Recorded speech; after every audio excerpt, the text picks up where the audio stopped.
ರಾವಣನ ಮಾತನ್ನಾಲಿಸಿದ ಕುಂಭಕರ್ಣನು ಅದನ್ನೇ ಮತ್ತೊಮ್ಮೆ ತನ್ನ ಮನಸ್ಸಿನಲ್ಲಿ ತೂಗಿ ನೋಡಿದನು. ಅಂತೆಯೇ ಅಣ್ಣನಿಗೆ ಕಾಲ ಬಂದಿದೆ, ಇಲ್ಲವಾದರೆ ಈ ಬುದ್ಧಿಯೂ ಬರಲಾರದು. ಮಾಡಿದ್ದು ತಪ್ಪೆಂದು ಮನಸ್ಸಿನಲ್ಲಿದ್ದರೂ ಒಪ್ಪಿಕೊಳ್ಳಲು ದುರಭಿಮಾನವೂ ಬಿಡುವುದಿಲ್ಲ. ಮೇಲಾಗಿ ಹಠವನ್ನೇ ಮುಂದು ಮಾಡುತ್ತಾನೆ. ತಪ್ಪನ್ನು ಮಾಡ ಹೊರಟರೆ ಅದಕ್ಕಾಗಿ ಅದು ಇನ್ನೊಂದನ್ನು ತಾನಾಗಿ ಕೂಡಿಸಿಕೊಂಡೇ ಮುಂಬರಿದು ಅದರ ಸಂಸಾರವೇ ಮುಂದೆ ಬೆಳೆಯತೊಡಗುತ್ತದೆ. ನಮ್ಮ ಅಣ್ಣನಲ್ಲಿಯೂ ನಾವು ಅದನ್ನೇ ಕಾಣುವುದು. ಹೇಗಿದ್ದರೂ ಈ ಯುದ್ಧದಲ್ಲಿ ನಮ್ಮ ಲಂಕೆಯ ಸರ್ವನಾಶವೇ ಸಿದ್ಧವು. ಸಾಯಲಾರದ ತಮ್ಮನು ರಾಮನನ್ನು ಸೇರಿದ್ದಾನೆ. ಮುಂದೆ ಅವನೇ ಲಂಕೆಯ ಅರಸನಾಗುತ್ತಾನೆ. ಹಾಗೆ ರಾಮನೇ ಮಾಡಿಸುತ್ತಾನೆ. ರಾವಣನಿಗೆ ತಮ್ಮನಾದರೂ ನಾನು ವಿಭೀಷಣನಿಗೆ ಅಣ್ಣನು. ಅಣ್ಣನೊಬ್ಬನಿರುತ್ತಾ ತಮ್ಮನು ಪಟ್ಟಾಭಿಷಿಕ್ತನಾಗುವುದು ಸರಿಯೆನ್ನಿಸಲಾರದು. ಮುಖ್ಯವಾಗಿ ವಿಭೀಷಣನೇ ಅದನ್ನು ಒಪ್ಪಲಾರನು. ಶ್ರೀರಾಮನಿಗೂ ವಚನ ಪರಿಪಾಲನೆಯೂ ಕಷ್ಟವಾಗಬಹುದು. ಧರ್ಮಾತ್ಮನಾದ ನನ್ನ ತಮ್ಮನು ಈ ರಾಜ್ಯವನ್ನು ಆಳಬೇಕಿದ್ದರೆ ರಾಮನು ಅಣ್ಣನನ್ನು ಕೊಂದರೂ ನಾನು ಬದುಕಿದರೆ ಸಾಧ್ಯವಾಗಲಾರದು. ಅದಕ್ಕಾಗಿ ನಾನೂ ಇಲ್ಲದಾಗಬೇಕು. ಸಾಯದೆ ಇಲ್ಲದಾಗುವುದು ಹೇಗೆ?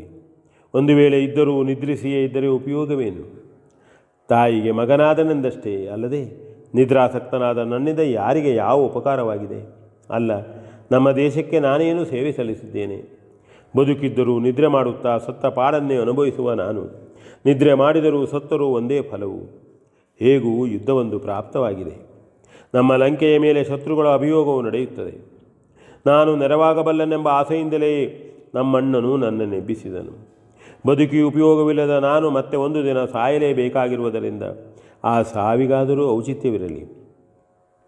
ಅಣ್ಣನಿಗಿಂತ ಮೊದಲಾಗಿ ಪ್ರಾಣ ಬಿಡುವುದೇ ವಿಹಿತವು. ತೊಡಗಿರುವ ಇದೇ ಯುದ್ಧದಲ್ಲಿ ಹೊಯ್ದಾಡಿ ಪಡೆದ ಜನ್ಮವನ್ನೊಮ್ಮೆ ಪೂರೈಸಿ ಬಿಡುವುದೇ ಪ್ರಶಸ್ತವು ಎಂದು ನಿರ್ಧರಿಸಿಕೊಂಡು, ಅಣ್ಣ, ಈ ನಿನ್ನ ತಮ್ಮನು ಯುದ್ಧಕ್ಕೆ ಅಂಜಿ ಯಾವ ಮಾತನ್ನೂ ಆಡಿದುದಿಲ್ಲ. ಸಾವಿಗಂಜದ ನಾವು ಮತ್ತೆ ಯಾರಿಗೆ ಯಾಕಾಗಿ ಅಂಜಬೇಕು? ನೀನು ಹುಟ್ಟಿದ ಮೇಲೆ ಹುಟ್ಟಿದವನು ನಾನು.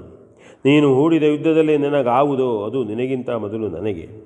ಬೇಸರಿಸಬೇಡ, ನನಗಪ್ಪಣೆಯನ್ನು ಕೊಡು. ಈಗಲೇ ನಡೆದು ಯುದ್ಧ ಮಾಡುತ್ತೇನೆ. ಹರಿಹರ ಬ್ರಹ್ಮರೇ ಮುಂದೆ ಬಂದರು. ಕೆಚ್ಚದೆಯ ಕದನ ಕಲಿಯಾಗಿ ಲಂಕೇಶ್ವರನ ತಮ್ಮನು ಈ ಕುಂಭಶ್ರವಣನು. ಈ ರಣಕಣದಲ್ಲಿ ಮಾಡಿ ತೋರಿಸುವ ಅಪ್ರತಿಮ ಸಾಹಸವನ್ನು ನೀನು ಕಣ್ಣಾರೆ ಕಾಣುವೆಯಂತೆ. ಸಮರ ಸಿದ್ಧನೂ ನಾನು. ಆಜ್ಞೆಯನ್ನಿತ್ತು ಹರಸು ಎಂದು ನುಡಿದನು. ರಾವಣನು ಪೂರ್ಣ ಸಂತೋಷದಿಂದ ತನ್ನ ತಮ್ಮನನ್ನು ಸರಸಿದನು.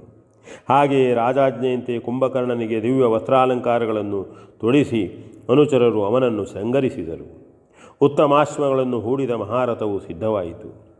ಕುಂಭಕರ್ಣನು ಅಣ್ಣನನ್ನು ಸಿಂಹಾಸನವನ್ನು ಒಮ್ಮೆ ಅಭಿವಂದಿಸಿ ವಂದಿಗಳು ಜಯಘೋಷವನ್ನು ಮಾಡುತ್ತಿರಲು ಕ್ರಮದಂತೆ ರಥಾರೋಹಿಯಾಗಿ ರಣಾಂಗಣಕ್ಕೆ ಹೊರಟು ನಿಂತನು. ವಿವಿಧಾಯುಧಗಳನ್ನು ತುಂಬಿದ್ದ 100 ಬಂಡಿಗಳು, ಚಕ್ರಾಂಗ ರಕ್ಷಕರೇರಿದ್ದ ತೇರುಗಳು ಜತೆಗೊಂಡು ಹೊರಟಂತೆ ಮಹಾಧನುರ್ಧನನಾದ ಕುಂಭಶ್ರವಣನು ಎಲ್ಲವನ್ನೂ ಮರೆತು ರಣಾಟೋಪದಿಂದ ಗರ್ಜಿಸುತ್ತಾ ಮುಂಬರಿದನು. ನಿದ್ರಿಸಿಯೇ ಇದ್ದ ಈ ಮಹಾವೀರನು ಸಕಾಲದಲ್ಲಿ ಎಚ್ಚೆತ್ತು ಈಗ ಶತ್ರುಗಳನ್ನು ಧ್ವಂಸ ಮಾಡಿದರೂ ಮಾಡಿದನೇ ಎಂಬಷ್ಟು ಕೌತುಕದಿಂದ ಪಟ್ಟಣಿಗರು ಇವನನ್ನೇ ದಿಟ್ಟಿಸುತ್ತಿದ್ದರು.